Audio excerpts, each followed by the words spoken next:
Hello all welcome to ఫిల్మాటిక్.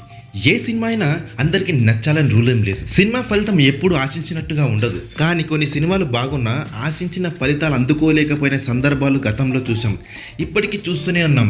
ఇంకా కొన్ని సినిమాలు సోసోగా ఉన్న బాక్స్ ఆఫీస్ వద్ద కాసుల వర్షం కురిపిస్తున్న సందర్భాలు కూడా మనం చూస్తూనే ఉన్నాం. ఇప్పుడు మైథలాజికల్ టచ్ ఉన్న సినిమాలకి, ఫ్యాంటసీ జోనర్లో రూపొందిన సినిమాలకి మంచి డిమాండ్ ఏర్పడింది. ఇటీవల వచ్చిన కలికి 2898 AD ఆ జానర్లో రూపొందిన సినిమానే. అడ్వాన్స్ కాన్సెప్ట్తో తీసిన సినిమాకి అక్కడక్కడ ఫ్యాంటసీ టచ్ ఇచ్చాడు దర్శకుడు నాగశ్విన్. అది బాగా వర్కౌట్ అయింది. బాక్స్ ఆఫీస్ వద్ద కలికి కాసుల వర్షం కురిపించడానికి ముఖ్య కారణం అదే. ఈ మధ్య ఇలాంటి సినిమాలు బాగానే వస్తున్నాయి. గతంలో కూడా కొన్ని సినిమాలు ఫ్యాంటసీ జోనర్లో వచ్చాయి, కానీ బాక్స్ ఆఫీస్ వద్ద అవి అనుకున్న ఫలితాలు ఇవ్వలేదు.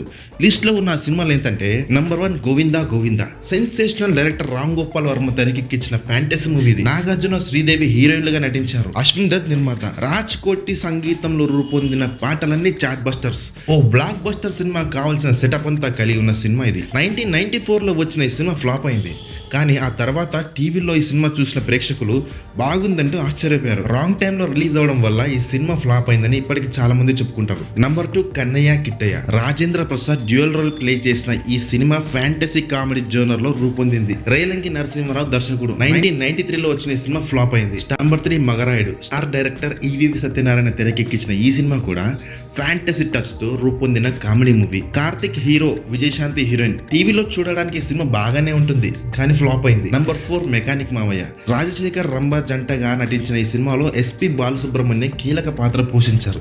ఈ సినిమా కూడా ఒక ఫ్యాంటసీ ఎలిమెంట్ తో రూపొందింది. షూటింగ్ మొత్తం రామోజీ ఫిల్మ్ సిటీలోనే చేశారు. ఎస్వి రాజేంద్ర సింగ్ బాబు దర్శకుడు, రామోజీరావు నిర్మాత. 1999లో వచ్చిన ఈ సినిమా కూడా ఫ్లాప్ అయింది. నంబర్ 5 దేవిపుత్రుడు. వెంకటేష్, సౌందర్య, అంజలా జవేరి ప్రధాన పాత్రలో తెరకెక్కిన మూవీ ఇది. కోడి రామకృష్ణ దర్శకుడు, ఎంఎస్ రాజు నిర్మాత. 2001లో సంక్రాంతి కానుక రిలీజ్ అనే సినిమా బాక్స్ ఆఫీస్ వద్ద పెద్ద డిజాస్టర్ గా మిగిలింది, కానీ రాంగ్ టైంలో రిలీజ్ అవడం వల్లే ఈ సినిమా ఫ్లాప్ అయిందని ఇప్పటికీ చాలా మంది అంటుంటారు. నంబర్ 6 అంజీ. మెగాస్టార్ చిరంజీవి, కోడి రామకృష్ణ డైరెక్షన్ లో వచ్చిన ఈ సినిమా 2004 సంక్రాంతికి రిలీజ్ అయింది, కానీ బాక్స్ ఆఫీస్ వద్ద ఈ మూవీ పెద్ద డిజాస్టర్ అయింది. కానీ ఖచ్చితంగా వేరే టైంలో రిలీజ్ అంటే దీని ఫలితం మరోలా ఉండదని నమ్మేవారి సంఖ్య ఎక్కువగానే ఉంది. నంబర్ 7 మాయాబజార్. 2006లో ఇంద్రగంటి మోహన్ డైరెక్షన్ లో రూపొందిన మూవీ ఇది. రాజా, భూమిక చౌల జంటగా నటించిన ఈ సినిమా కూడా ఫ్యాంటసీ టచ్ తో రూపొందింది. ఒకసారి చూసే విధంగానే ఉంటుంది, కానీ ఆ టైంకి ఫ్లాప్ అయింది. నంబర్ 8 బ్రహ్మలోకం టు యమలోకం వయా భూలోకం. శివాజీ హీరోగా, సోనియా హీరోయిన్ గా, గొల్లపాటి నాగేశ్వరరావు దర్శకత్వంలో రూపొందిన ఈ సినిమా ఫ్యాంటసీ టచ్ తో రూపొందింది. 2010లో రిలీజ్ అయిన ఈ సినిమా బాగానే ఉంటుంది, కానీ ఎందుకు బాక్స్ ఆఫీస్ వద్ద నిలబడలేకపోయింది. నంబర్ 9 ఖలేజా. ఈ టైటిల్ విన్నా చదివినా ఇది ఓ మాస్ మూవీ, ఖచ్చితంగా కమర్షియల్ ఎలిమెంట్స్ నిండుగా ఉంటాయి అనే థాట్తో ఆడియన్స్ థియేటర్కి వెళ్తారు. మహేష్ బాబు, త్రివిక్రమ్ కాంబో నుండి ఆశించేవి కూడా అవే, కానీ దీనికి ఫ్యాంటసీ జోడించి తీశాడు దర్శకుడు. సినిమా జోనర్ ఏంటి అనే విషయంపై జనాలకి అవగాహన కల్పించకుండా వారిపై వదిలేయడం 100% దర్శకుడు తప్పే. అందుకే ఈ సినిమా బాక్స్ ఆఫీస్ వద్ద తేడా కొట్టింది, కానీ టీవీలో ఈ సినిమాని జనాలు ఎక్కువగానే చూసేశారు. నంబర్ 10 ఢమరుకం. నాగార్జున, అనుష్క జంటగా నటించిన ఈ సినిమాకి శ్రీనివాస్ రెడ్డి దర్శకుడు.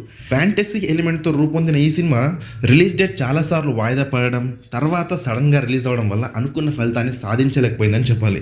కానీ ఒక్కసారి చూసే విధంగానే ఉంటుంది movie. Me comments on this video please share me. Thank you for watching this video.